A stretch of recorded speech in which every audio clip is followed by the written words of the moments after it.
Universal health care hitting some roadblocks recently. His big selling point, ensuring 49 million Americans who have no health care coverage right now.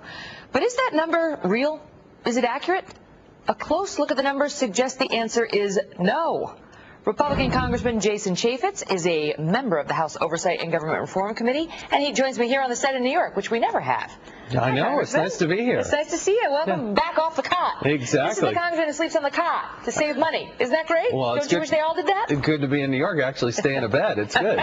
Well, welcome. All right. So now on Friday, the House Democrats, this portion of House Democrats, unveiled their health care plan. Once again, we don't know how they're going to pay for it. It's all in an effort to find some sort of universal health care option for folks, because they say that there's between 47 and 49 uninsured Americans. And now we are hearing reports that that number is nowhere near correct, that it's way overstated, because it includes things like illegal immigrants, which could push around the 10 million mark who don't have insurance, which could include folks who are eligible for insurance but just have chosen to spend their money elsewhere and so on.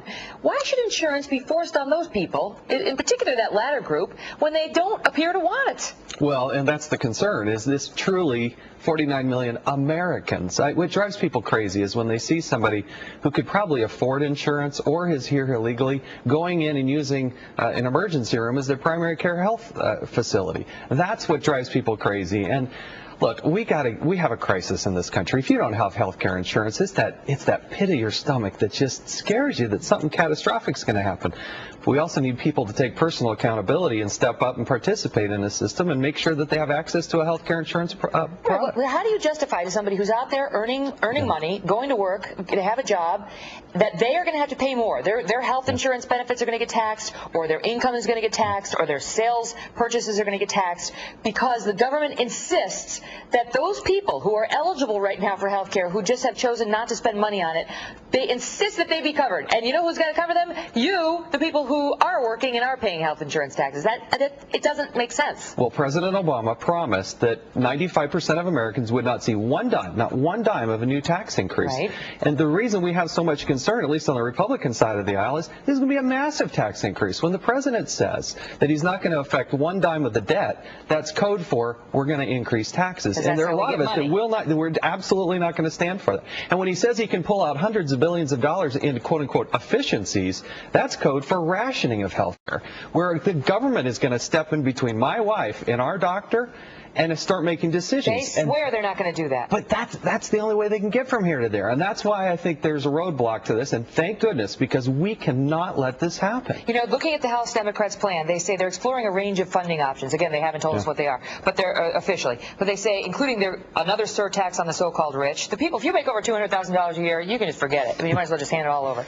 An increase in the payroll tax and imposed on all U.S. workers. That would violate the president's promise not to tax those who make less than $200,000. New taxes on sugary drinks and alcohol. Broader levies, such as a national value-added tax of up to 3%, meaning a sales tax on everything we buy, no matter who you are, poor, rich, whatever.